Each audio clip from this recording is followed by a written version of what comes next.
어느 날처럼 똑같은 일상이었습니다. 다람쥐 쳇바퀴 돌듯 눈 뜨면 운전대 잡고 택시 일을 시작했고, 그날은 연말을 코앞에 둔 12월 초의 어떤 하루였습니다. 전주 송천동에서 평화동까지 가는 손님이었어요. 끝에서 끝을 가는 손님이기에 속으로 오늘 하루는 잘 풀리려나 보다 생각하며 손님을 태우러 갔습니다. 승차지에 도착해보니 제 또래로 보이는 여자 손님이 서 있었어요.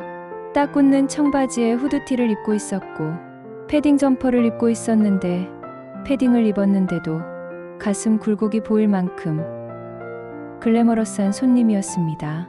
안녕하세요.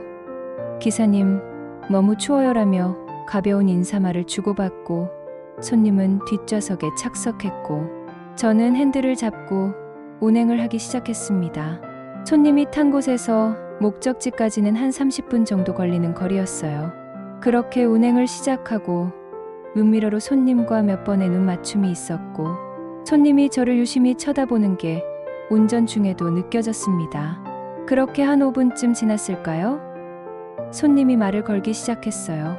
너무 젊으신 기사님은 처음인데 혹시 몇 살이에요라고 수줍은 척하면서도 과감하게 물어보더라고요. 저는 97년생 소띠라고 답했습니다. 그러자 손님이 차비 안 받아야겠는데요. 97로 보이세요라고 하더라고요. 뒷좌석에 앉아있던 손님은 저에게 이런 질문을 시작함과 동시에 앞좌석 조수석 가운데로 머리를 들이밀고 제 얼굴을 보며 힐끔 훔쳐보기 시작했어요. 손님이 85년생 소띠라고 하니 제가 누나였던 거죠. 솔직히 제 스타일의 여성분은 아니었기에 가슴 뛰는 그런 두근거림은 없었지만, 이 여자와 오늘 한번 잠자리를 해볼까 라는 마음으로 손님과 말장난을 하기 시작했습니다. 손님이 오늘 술 한잔 사주면 나이 알려줄게요 라고 하더라고요. 저는 일해야 되고 산업금 맞춰야 되고 오늘 금요일이라 오늘 같은 날 돈 벌어야 된다고 했죠. 그러자 손님이 저는 오늘밖에 시간이 안 되는데 한 달에 한 번 신랑한테 허락받고 술 마시러 가는 날이라는 거예요. 오늘이 아니면 또 한 달을 기다려야 된다고 하더라고요. 결혼하셨냐고 물어보니 애가 셋이고 큰애가 초등학교 5학년이라고 하더라고요. 친구는 결혼해서 다 끊겼다고 하니 20대 초에 결혼하신 거더라고요.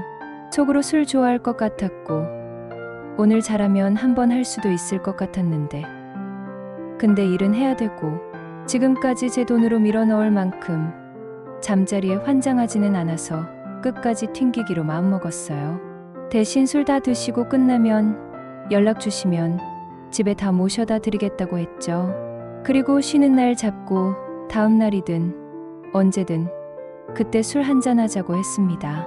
손님이 누나라고 불러달라고 하더라고요. 솔직히 누나라고 불러달라는 말에 오글거려서 싫었지만 이미 술에 취한 여자 같아 보였고 썩 내키지는 않았지만 일도 계속할 수 있고 이 손님과 관계도 유지할 수 있는 최상의 방법이라고 생각했습니다. 연락처를 교환하고 오늘 끝나고 꼭 집에 데려다주고 꼭 다시 만나자고 하더라고요. 여자친구 있냐고 물어보길래 싱글이라고 했더니 어깨에 손을 올리고 제 왼쪽 어깨부터 팔을 쓰다듬기 시작했어요.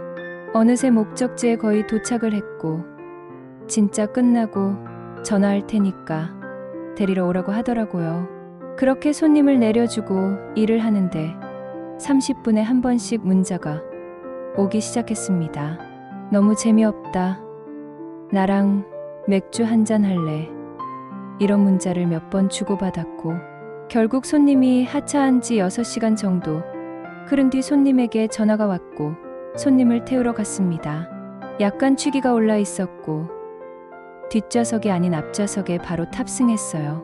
보고 싶었잖아라며 술 냄새를 풍기면서 우리 맥주 한 잔 더 하자고 하더라고요. 집 근처에서 맥주 마시다 신랑분이 보시면 어떻게 하냐고 했더니 괜찮다고 애들이랑 놀다 잠들었을 거라고 하더라고요. 이러시면 안 되죠.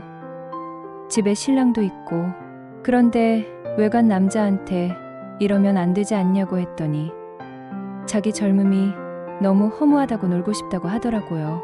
어쨌든 그럼 저는 운전해야 되니 누나만 맥주 사서 차에서 마시라고 했습니다. 대신 한적한 곳에 가겠다고 했죠. 그렇게 편의점에서 맥주와 과자 한 봉을 사서 송천동 인근 개발 중인 에코시티 내 한적한 공원에 도착했어요.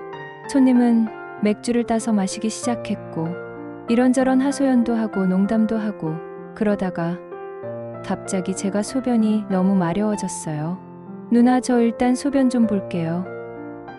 너무 어두워서 차 라이트 좀 켜고 저쪽에서 볼 테니 누나 쳐다보지 마세요라고 했더니 본 사람만 피곤하지 얼른 오줌 싸고 와. 무서우면 말해 누나가 옆에서 지켜줄게라고 하더라고요. 그렇게 소변을 다 보고 차로 다시 왔는데 잘 쌌냐며 이리 와서 누나가 잘 털고 왔나 안 털고 왔나 한번 봐주게라고 하더라고요. 아까부터 보고 싶었다며 얼마나 큰지 한번 보자고 하면서 손이 거침없이 들어왔어요. 그리고 팽이버섯이네. 막내 아들 거보다도 작네라고 하더라고요. 저는 아직 준비가 안 됐고 지금 얼마나 추운데 남자는 추우면 움츠러든다고 했죠. 그러자 그럼 누나 것도 만져보라고 하더라고요. 만졌는데도 별로면 진짜 오늘 엄청 화날 것 같다고 하면서요. 자기는 코도 크고 손도 크고 그래서 계속 작업했던 건데 이렇게 작으면 화가 난다고 하더라고요. 손님이 그런 말을 함과 동시에 만지게 해줬고 처음부터 글래머라는 걸 알고 있었기에 기대하고 만지기 시작했는데 애를 셋이나 낳아서 그런지 탄력감은 많이 떨어졌지만 결국 반응이 있었고 그 모습을 본 손님은 그래도 좀 힘이 들어가니 송이 정도는 되네. 됐고 이제 써먹어보자고 하더라고요. 그렇게 그 손님과 차 안에서 열정적으로 하기 시작했습니다. 역시 건강에도 좋고 맛있다며 집으로 가자고 데려다 달라고 하더라고요. 마치 주객이 전도된 것처럼 제가 당한 거구나 라는 현실이 참 수치스러웠지만 그렇게 옷을 정리하고 자세를 잡고 운전하기 시작했는데 차를 돌려 공원을 빠져나가는데 옆에 있던 다른 차도 흔들리고 있더라고요. 그 모습을 본 손님과 저는 사람 사는 거 다 똑같다고 웃었습니다. 그 후로 속력을 내라는 손님은 다시금 운전하는 저에게 또 다른 방식으로 방해를 하기 시작했고 결국 차를 한쪽에 세우다시피 해서 집에 잘 데려다 줬습니다.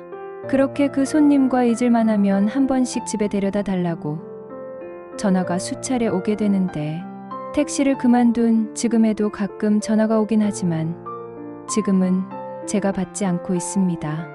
오늘도 제 사연을 들어준 분들께 너무 감사합니다.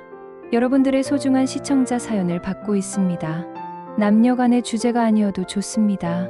익명으로 진행하고 있기 때문에 걱정하지 마시고 남들에게 말 못할 고민이나 살아온 인생 이야기도 좋습니다. 아래 이메일 주소로 여러분들의 이야기를 보내주시면 감사드리겠습니다. 시청해주셔서 감사합니다.